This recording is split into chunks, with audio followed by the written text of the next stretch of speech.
Bonjour à tous et bienvenue. Ici, c'est Martin qui vous parle. Dans cet épisode, nous discuterons de 3 sujets très importants. Sommet Kim-Poutine, la Corée du Nord et la Russie préparent-elles un important accord d'armement? Alerte aux failles des sanctions, l'Inde aide-t-elle la Russie à contourner les sanctions de l'UE? Poison lent, les sanctions occidentales aident-elles secrètement la Russie à gagner? Sujet numéro 1. Le dirigeant nord-coréen Kim Jong-un doit rencontrer le président russe Vladimir Poutine en Russie ce mois-ci. Les deux chefs d'État assisteront au Forum économique de l'Est à Vladivostok, qui vise à attirer des investissements internationaux dans l'extrême-orient russe. Selon les rapports, un accord d'armement entre les deux pays est sur la table. Poutine souhaite acquérir des obus d'artillerie et des missiles anti-chars de la Corée du Nord, tandis que Kim cherche à obtenir une technologie avancée pour les satellites et les sous-marins à propulsion nucléaire, ainsi qu'une aide alimentaire pour son pays. Ces pourparlers interviennent en plein milieu de l'invasion de l'Ukraine par la Russie, et le gouvernement américain estime que les responsables nord-coréens travaillent activement à fournir des armes à l'armée russe. Alors que les négociations pour cet éventuel accord d'armement progressent, le Conseil de sécurité nationale américain demande à la Corée du Nord de mettre fin à ces négociations et de respecter ses engagements de ne pas fournir ou vendre d'armes à la Russie. La Maison-Blanche s'attend à un engagement diplomatique de haut niveau entre les dirigeants sur cette question. Les récentes visites de responsables russes en Corée du Nord indiquent que des canaux de communication ont été établis pour des discussions de haut niveau. Une délégation d'officiels nord-coréens, composée d'environ 20 personnes, a visité Vladivostok fin août avant de se rendre à Moscou pour préparer la visite de Kim. Cette visite fait suite au voyage du ministre russe de la Défense, Sergueï Shoïgu, à Pyongyang en juillet, qui a encore renforcé les liens entre Poutine et Kim. Il convient de noter que la Russie s'est tournée vers la Corée du Nord comme source de matériel militaire en raison des sanctions internationales imposées à la Russie suite à son invasion de l'Ukraine. La réunion imminente entre Kim et Poutine revêt une importance en termes de potentiels accords d'armement et de dynamique géopolitique dans la région. Il serait intéressant d'entendre différents points de vue sur cette question. Que pensez-vous de la rencontre entre Kim Jong-un et Vladimir Poutine, et de la possibilité d'un accord d'armement entre la Corée du Nord et la Russie? Veuillez partager vos opinions dans la section des commentaires. Deuxième sujet. Alerte sur une échappatoire aux sanctions, l'Inde aide-t-elle la Russie à contourner les sanctions de l'UE? L'Union européenne, UE, s'inquiète de l'augmentation notable des produits pétroliers raffinés issus du pétrole brut russe, qui sont désormais introduits sur le marché européen via l'Inde. Valdis Dombrovskis, le vice-président exécutif de la Commission européenne chargée du commerce, a souligné que des quantités substantielles de ces produits pétroliers pénétraient sur le marché européen. Lors de sa visite en Inde, Dombrovskis a affirmé que la Russie utilise les approvisionnements énergétiques et alimentaires comme des outils de guerre et de manipulation pour soutenir ses actions contre l'Ukraine. Il a cité des exemples tels que le retrait de la Russie de l'initiative sur les céréales de la mer Noire et son obstruction des exportations de céréales alimentaires de l'Ukraine comme preuve. Des sanctions ont été mises en place par les puissances occidentales, notamment un plafonnement du prix du pétrole russe imposé par les nations du G7+, en réponse à l'invasion de l'Ukraine par la Russie en février de l'année précédente. Ces sanctions visaient à limiter la capacité de la Russie à financer la guerre contre l'Ukraine. Malgré les sanctions imposées, l'Inde s'approvisionne en pétrole brut à prix réduit auprès de la Russie, ce qui a entraîné une augmentation des importations au cours de l'année écoulée. Bien que Dombrovskis reconnaisse que la Chine et l'Inde font partie des pays qui n'ont pas rejoint les sanctions, il a souligné que la Russie recherche activement des marchés alternatifs pour compenser la part de marché européenne perdue.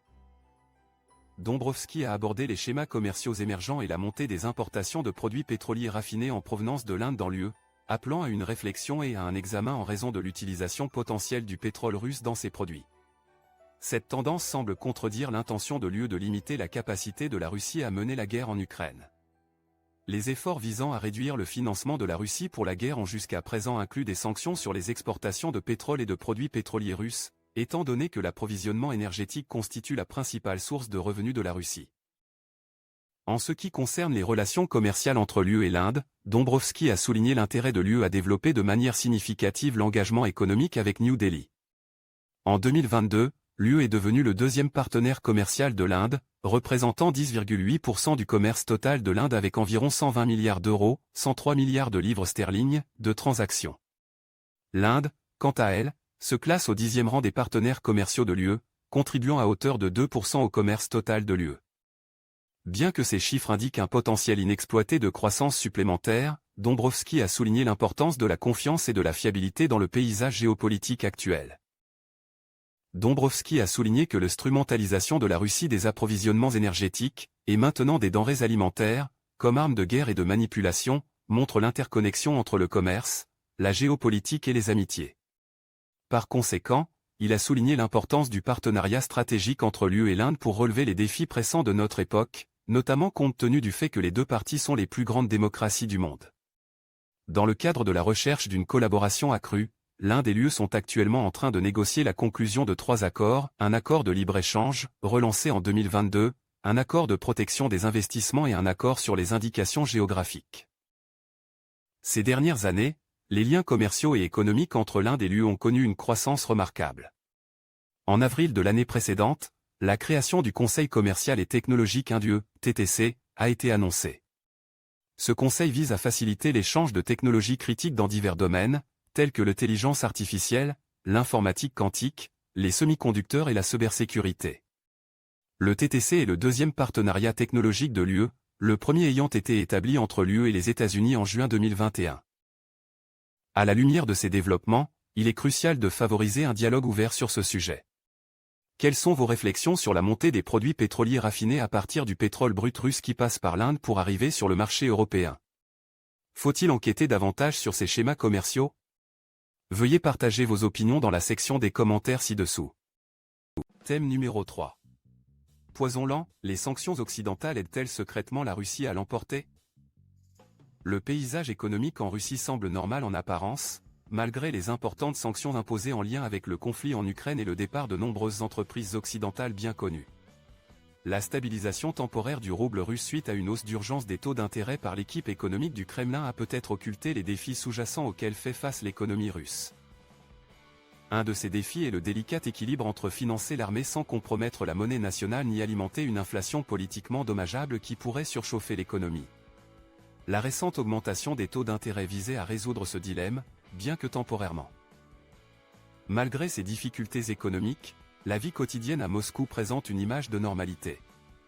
Dans des rues populaires comme Bolcheïa Nikitskaya, les terrasses des restaurants et bars sont bondées d'habitants bien habillés qui profitent du agréable temps doux. L'atmosphère est animée par les sons de la musique des DJ, tandis que les centres commerciaux continuent de fonctionner avec une apparente continuité, même si des marques de vêtements différentes remplacent des noms bien connus comme Zara et H&M. Même l'absence d'Apple Pay est compensée par les banques qui offrent des autocollants de paiement mobile avec des puces intégrées. Certains indicateurs économiques clés dessinent également un tableau relativement positif. Le chômage reste faible et la croissance économique dépasse les attentes. Bien que l'inflation atteigne 4% en juillet, elle demeure inférieure à la moyenne en Russie, ce qui contribue à atténuer certains des défis économiques auxquels peuvent être confrontées les personnes à revenus limités. Les habitants de Moscou, cependant, ont des sentiments complexes, allant de l'inquiétude à la résignation. Les raisons de ces sentiments peuvent être multiples et influencées par des facteurs comme la liberté d'expression restreinte et les potentielles conséquences de critiquer ouvertement l'armée. Certains individus choisissent même de ne donner que leur prénom lorsqu'ils expriment leurs opinions. Cette situation incite à une analyse et une réflexion approfondie. Il est crucial de prendre en compte la perspective de l'audience et de recueillir leurs opinions. Quels sont vos avis sur les complexités de l'économie russe face aux sanctions et sur l'impact conséquent sur la vie quotidienne de ses habitants? N'hésitez pas à partager vos réflexions et opinions dans la section des commentaires ci-dessous.